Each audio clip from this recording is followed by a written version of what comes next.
This video is sponsored by War Thunder. So Helldivers 1 released 11 years ago, and I only knew about the game after Helldivers 2 went viral. I was shocked to see a 2 in the title. I never once heard of Helldivers before 2024, and I was even more surprised when I found out Helldivers 1 sold a whopping 4 million copies and achieved huge praise from critics.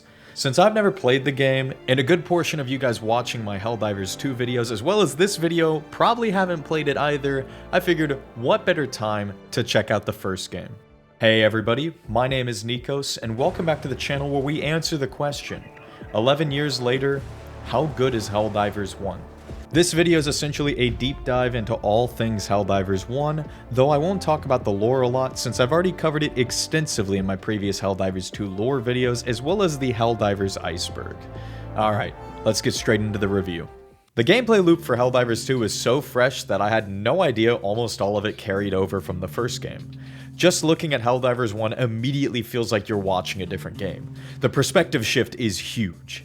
Both games are 4-player co-op shooters, but Helldivers 1 is a top-down, twin-stick arcade game.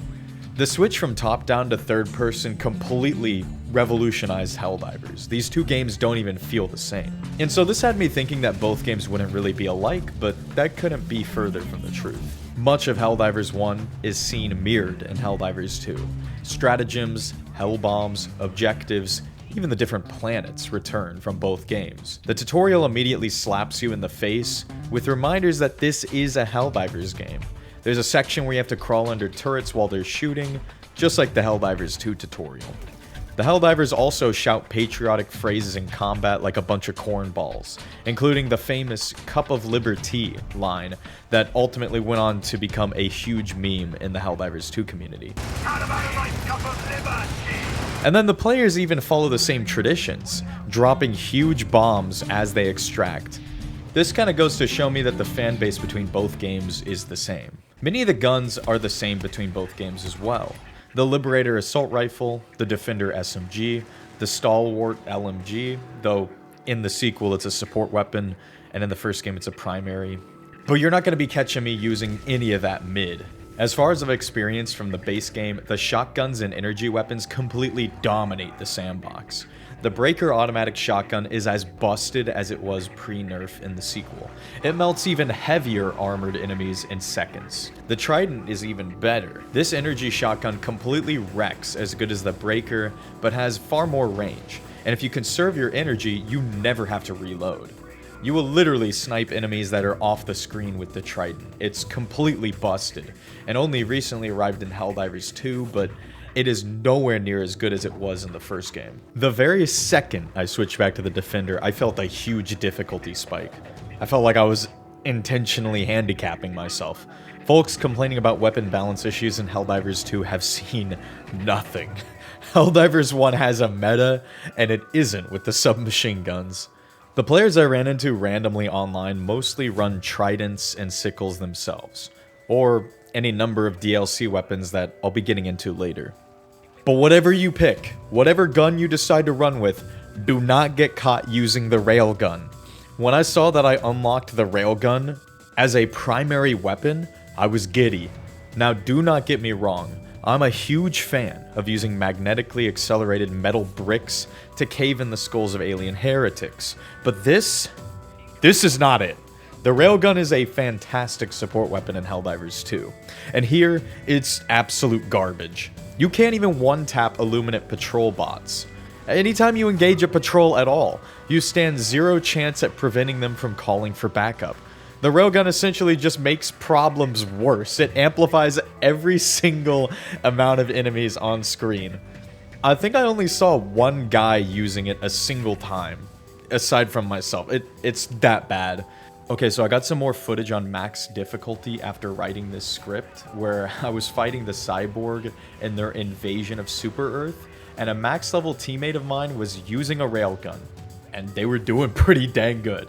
So maybe I'm just bad at the game, but whatever, I'm just sticking to my Trident. That thing is overpowered. The Constitution bolt action made its appearance here too, except now it reloads a lot faster. But it's still practically useless on even medium difficulties. The stratagem system from Helldivers 2 started here. Even back then, you spammed arrows to accomplish steps and objectives and call in airstrikes, as well as summon support weapons and respawn fallen teammates. But half the time you do anything stratagem related, there's a 50% chance it'll end up killing your own teammates. At least, that's my rough estimation. Now don't get me wrong, team killing does happen in Helldivers 2, but in Helldivers 1, the screen is so small that stratagems have a really big chance to turn your friends into tomato paste. So team killing is amplified. Stratagems come in 3 delicious flavors: offensive, support, and defensive. Offensive stratagems are different flavors of airstrike. Even the orbital laser beam started here. In Helldivers 2, the orbital laser is a broken stratagem that is so good it's been limited to 3 uses per mission. In Helldivers 1, I was super pumped to unlock it. It even has unlimited uses. Then I threw it down and watched in awe as it struggles to kill more than 1 enemy. Yup, it's got the intensity of a laser pointer and only lasts for like 3 seconds. So it sucks at destroying armored enemies and sucks at killing hordes of light enemies. The orbital laser is basically useless. Just do not use it. Do not even bother. Get yourself an airstrike. As far as defensive stratagems go, they're also really good at killing your enemies. And your friends. These are the most woke stratagems in Helldivers because they're all about equality. They equally distribute war crimes between all races, alien and human. It truly is beautiful and heartwarming. Turrets are highly effective at thinning out the herd of aliens to help you liberate the planet. They are also great at liberating your top half from the bottom half of your body. Mines are great as well because they block entire paths of travel for you and your friends, and usually just lead to you exploding because you can't shoot the mines and have to just cope with their existence until something runs over them. Like an immovable, immortal snail. The minefield will get you eventually, and there's no stopping it. Support weapons are probably the most useful stratagems that team kill the least, but most of them have one use, so if you die and lose your support weapon, and your teammates leave the area, you might not get another support weapon for the entire mission. Some support weapons also require backpacks that carry ammo. This prevents you from comboing a powerful support weapon with specialized backpacks like shield generators and jump packs. However, your teammates can wear that support weapon ammo pack and can assist your reloads if you have a compatible weapon for their ammunition. Pretty much all of these mechanics that you're hearing right now may sound familiar if you've played Helldivers 2, because these all carried over into the sequel. However, you do get more support weapon and vehicle call-ins where they're pretty much limited to 1 in Helldivers 1. As far as the support weapons go, they're pretty much very similar to Helldivers 2. You got a grenade launcher, expendable anti-tank, recoilless rifles, but all in all, there's less support weapons currently in Helldivers 1 than there are in Helldivers 2. The sequel has a huge library of support weapons. They've got like 7 different rocket launchers. It's kind of hilarious. I'm beginning to wonder if Arrowhead has their own rocket launcher research department because I don't know how they've come up with this many different ways to make an RPG. But there's one very notable difference in Helldivers 1. Armor penetration. It works very differently compared to Helldivers 2. If you want to knock out armored targets, you need to angle your anti-tank weapon shots perpendicular to your enemy's armor plating. Glancing shots from an armor-piercing weapon will not be effective at destroying enemy vehicles. They'll just bounce your shots off them. This evolves the gameplay past simply aiming and shooting. You actually have to think through how you're going to hit certain targets, which is really good at engaging your 2 brain cells and more than just worshipping democracy. Vehicles are also here, but all have single uses. The exosuit and its variants, the Bastion tank, and even armored personnel carriers that aren't seen in Helldivers 2. And about 2 years ago when Helldivers 2 launched, I remember hearing rumors about an APC being in development. We thought it was going to get added to the game, but we still have yet to see it. And also the Illuminate weren't there, which is very interesting that so much was already in Helldivers 1 that still hadn't made it to the second game.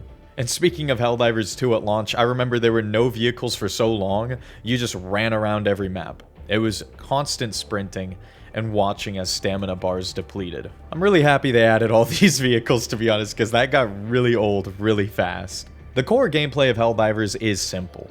Choose a planet in a system of one of 3 front lines, Select a difficulty from 1 to 15, with difficulty 15 being named the Inner Circle of Hell, which is an accurate description, to say the least. Depending on the difficulty, liberating a planet may require the completion of multiple consecutive missions, which when all are completed successfully, contribute to the community score that liberates systems from the enemy. And this is how Super Earth wins the war.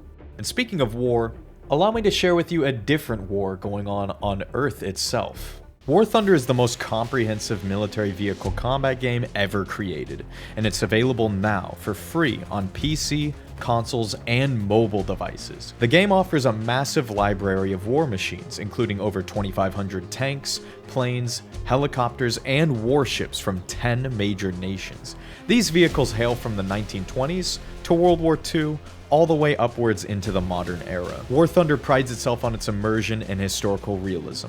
Graphical fidelity and authentic sound effects have been cranked up to 11. Each vehicle possesses its own unique damage model.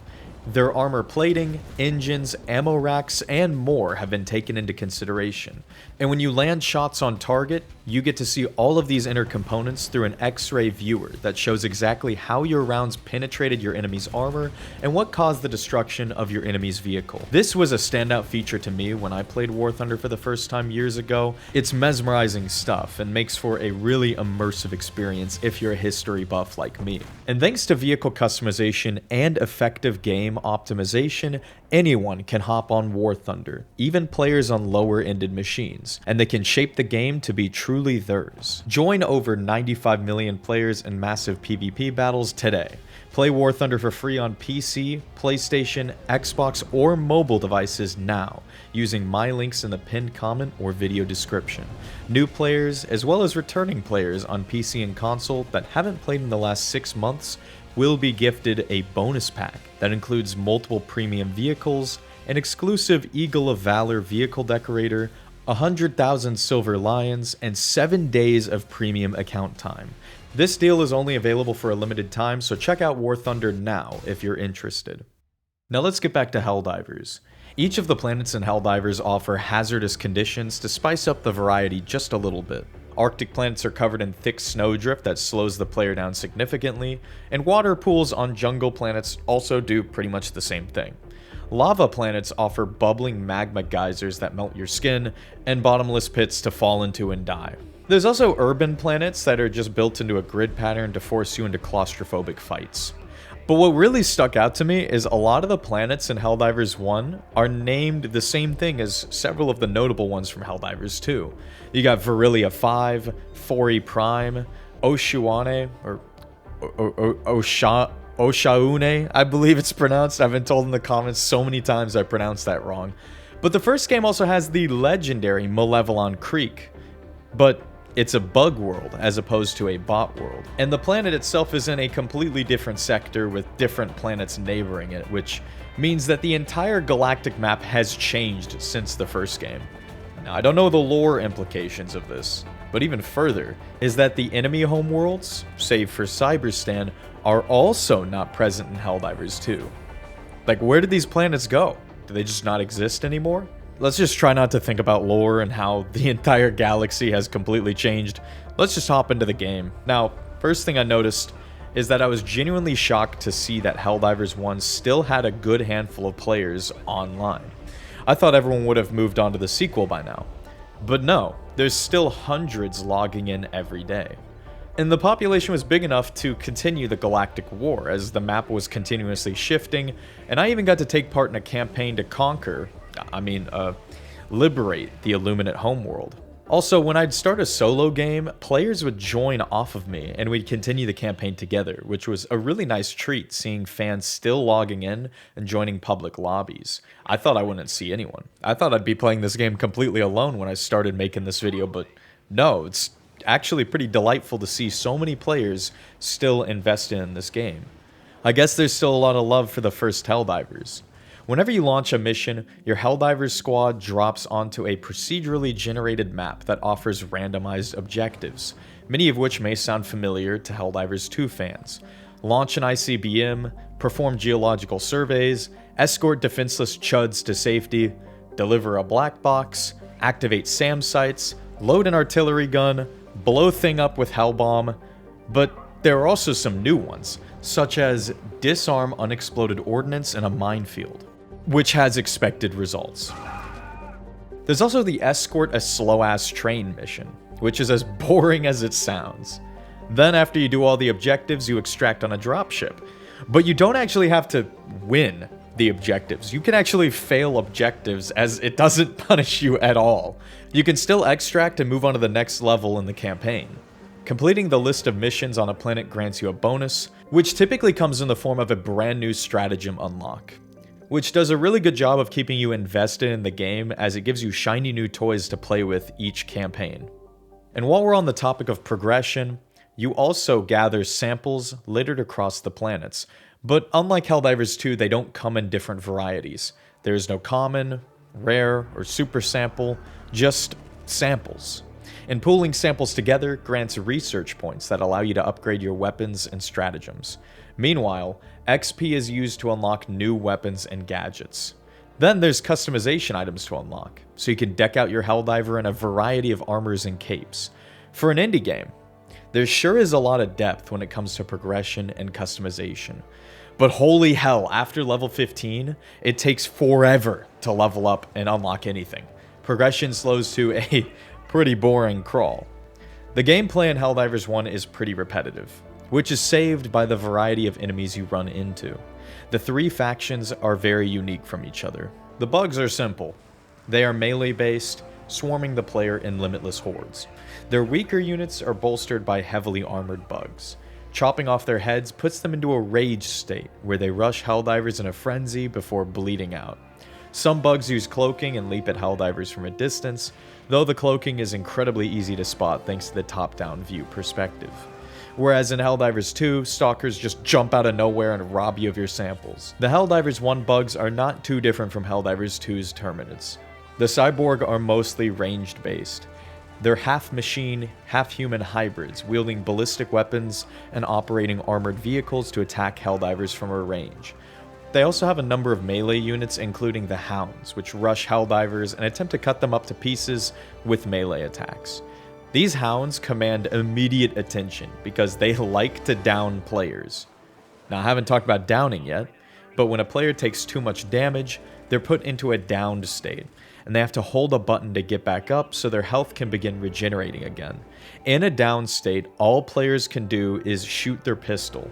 However, a teammate can instantly bring a player back to their feet with the press of a button, which actually encourages teamwork. It emphasizes getting players to run out of safety to go pick up fallen comrades, because if every player dies at the same time in a mission, the mission is completely lost. The cyborg are very much like the automatons from Helldivers 2, but they use machine guns and rifles rather than advanced laser weapons. The Illuminate are perhaps the most different from their Helldivers 2 counterparts. In Helldivers 2, they're a bit of a cross between the automatons and Terminids, fielding large waves of human zombies and melee units that distract attention from their armored ranged units. In Helldivers 1, they are mostly ranged based and are far more into controlling the map. Their biggest advantage at taking down the Helldivers is controlling and segmenting the map. They use energy walls as well as long-ranged laser snipers to dice up the screen and section Helldivers off from each other. This throws monkey wrenches into teamwork and proves to be a serious threat. Working your way out of a threat from an Illuminate mission feels more like a puzzle, as opposed to the other factions, which are basically just about shooting your way out. This gets even more brain-twisting in the fact that some of their units have stun weapons and hit players with attacks that temporarily invert their controls. Despite these differences, all three factions function the same at their core.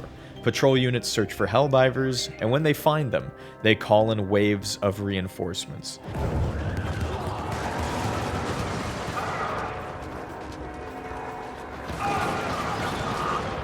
But each faction does have their own mission objectives that are tailored around their unique personalities that you won't see across all three factions. Each faction also offers a boss fight, which is definitely not meant to be tried solo, but that didn't stop me. It's not down to the fact that I'm antisocial, it's actually because There were not enough players on at the time when I tried out the Hive Lord. The game is still active, but that doesn't stop Helldivers 1 from having population issues at non-peak hours. I thought this boss fight was pretty unfun and cheap, but with friends, I'm sure this fight would be a lot more interesting and fair. Anyway, what's really cool is that the Hive Lord was here at launch, as well as a bunch of different boss fights that are just now getting into Helldivers 2 almost a year after the game released. So this is where Helldivers began. Clearly this is part of the same universe, all of the Helldivery things are here, but is Helldivers 1 any good? Is it worth playing today in 2026? For an indie game, the co-op design and gameplay loop is some high quality stuff, but Helldivers really does show its limitations. Whenever I played this game for the video, I found myself getting bored. Yes, there are some players still on public matches at peak hours, but sometimes it was just me, playing single player. And that is not desirable for a co-op game. Both Helldivers games suffer from a lack of single player, but Helldivers 1 feels far more boring than the sequel when you're playing alone. While the game's art style is stellar, and its graphics are serviceable for an indie game, I especially honestly like the art style because it's got this kind of cutesy, brutalistic war theme where everything looks like a toy soldier. Like, I swear the vehicles all look like G.I. Joe tanks. But back to the point, it does have good visuals, but the sound effects in Helldivers 1 just lack that punch you get from Helldivers 2. The soundscape isn't bad by any means. I mean, the music isn't really anything to write home about, and the gunshots and artillery strikes all just sound kind of... they're a little too high-end. They all got way too much treble and don't have that satisfying, bassy punch that you would hope for. The Helldivers 1 audio and sound effects are fairly serviceable, and they're pretty fitting for an indie game. Now, there's something really weird about this game. It's not a criticism, just more of a quirk to Helldivers. The voice acting is weird. It's got that indie charm to it. First, the tutorial robot is incredibly loud and annoying, beeping non-stop.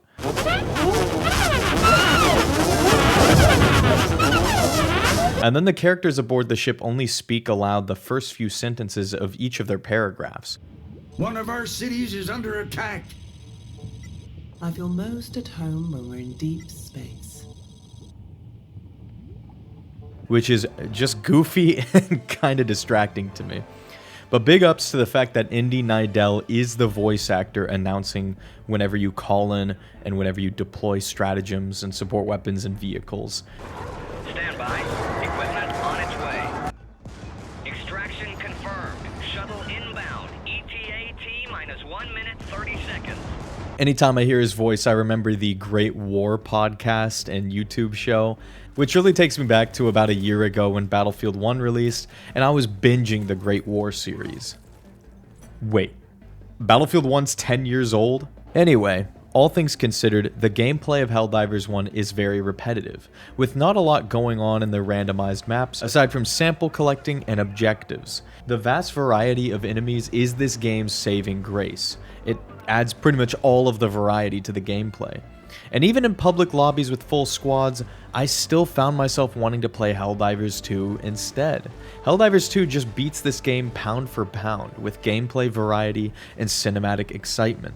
I'm sure if you are into my Helldivers videos, you may have already heard about Joel. You know, the game master in charge of Helldivers 2's evolving war, which, having a game master actively change the progression of the story goes a long way to make the storytelling, as well as following the war, much more interesting than the automated, eternally resetting wars seen in the first game. Plain and simple, Helldivers 2 just has a lot more sauce, but that sauce was likely expensive, and Helldivers 2 couldn't be what it is today if it wasn't for the increased budget. Another thing I noticed while looking through the unlocks is a bunch of blue padlocks over half of the weapons and stratagems.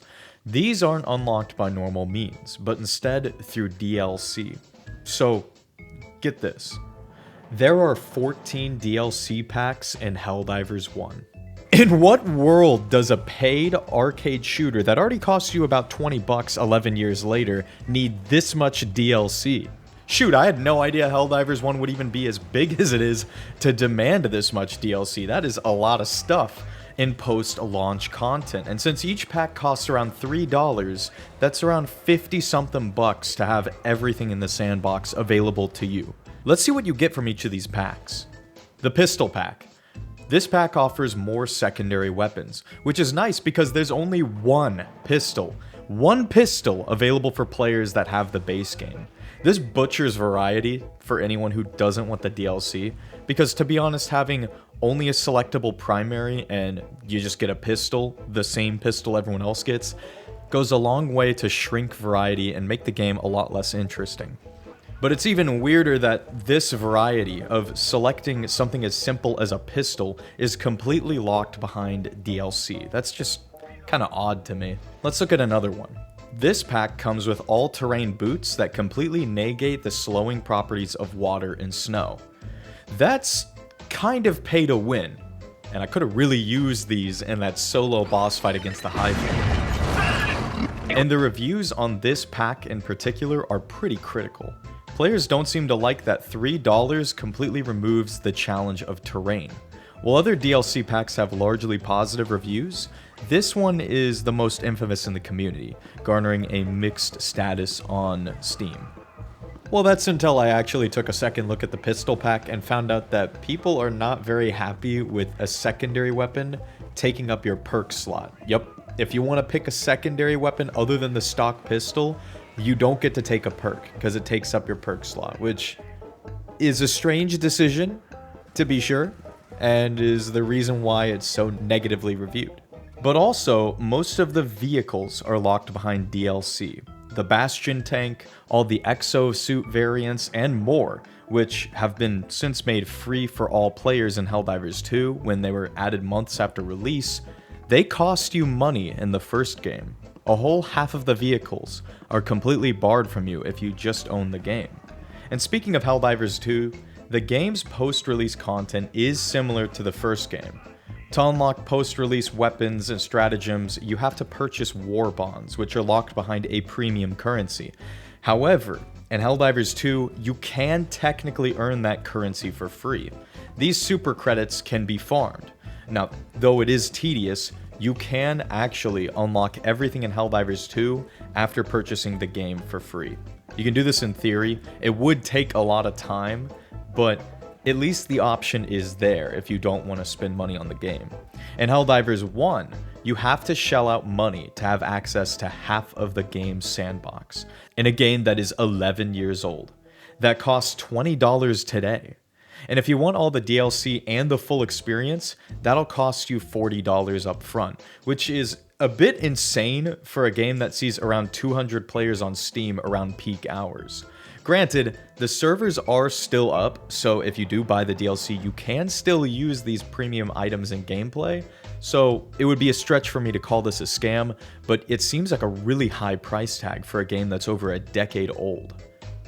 It really is a shame that so many of the powerful weapons and artillery are locked behind microtransactions. I've seen players running around with sniper rifles, the stalwart LMG, the autocannon, and many more iconic Helldivers 2 weapons and stratagems that are sadly just relegated to different packs in Helldivers 1. It's kind of unfortunate. These have got to be my biggest gripes with the first Helldivers game, and some of the reasons why I think I'd rather play Helldivers 2. However, while recording footage for Helldivers, I found myself trying to experience everything I could in the game to give as fair of a review as possible. And the genre of Helldivers 1 is twin-stick shooter. It's on the box. So I decided to try the game on my controller. I plugged in my gamepad and noticed a press A to join prompt. So I did, and now I was controlling two Helldivers on my computer screen, one with keyboard and mouse, the other on controller. And that's where the ethos of Helldivers 1 fully clicked for me. This indie game prioritized playing with friends in any way possible, especially in the same room. And here I was, playing the game completely alone. Back in 2015, split screen and couch co-op gaming with friends and family in the same room was on a steady decline. Halo 5 had ditched split screen co-op that same year, a feature that had been a staple in the Halo franchise. And as online multiplayer took hold, couch co-op and split screen began to be phased out industry-wide. Major franchises only allowed one controller per console at a time, and starting with the COVID lockdowns, a wedge was fully driven between gamers as they interned themselves in their own rooms. This followed a decline in social activity worldwide, and Generation Z is now known as the loneliest generation, and the destruction of local co-op and the rise of high-speed internet has exacerbated this problem. Everything has gone online. Even Helldivers 2, with all its bells and whistles and huge budget, only allows one player per PC or console. But 11 years ago, Helldivers decided to defy this trend. Up to 4 players can play together on a single console or computer. That was the original point of Helldivers, a shared screen between friends and family, either in person or online. And with the success of the game, I suppose Arrowhead saw an opportunity to monetize off DLC. So to answer the question, is Helldivers 1 any good? Absolutely, it's a decent game, one that has been critically acclaimed and sold millions of copies, but it's not nearly as enjoyable to me as the sequel. It does carry some flaws and has a pretty big DLC problem, but maybe those issues wouldn't have mattered as much if I played it with 3 other friends. Maybe I could have had much more fun with the game with a lobby of homies, either in person or online. While Helldivers 2 followed the downfall of social circles and abandoned couch co-op, Helldivers 1 dared to allow friends and family to spend time together on the same couch, and that is something I have great respect for. If you want to try out Helldivers 1, I recommend picking it up with a couple friends, or at least get the copy and play it with like maybe your family or some friends, and link back up and play on the couch once again. Aside from that, I can't really recommend playing it solo unless you're a huge Helldivers 2 fan who wants to know where Helldivers began. Thanks again to War Thunder for sponsoring this video. Sign up free on PC, PlayStation, Xbox, or mobile devices now to join the grandest vehicle combat game using my links in the description or pinned comment. New and returning players on PC and consoles that haven't played in the last 6 months will receive a bonus pack offering premium vehicles, in-game currency, and more. Thank you guys for watching. I appreciate you supporting the channel this far. A huge thank you to our channel members and patrons. You guys go the extra mile to support this channel even further, and for that, you have my thanks. I look forward to seeing you guys on the next one, and as always, peace.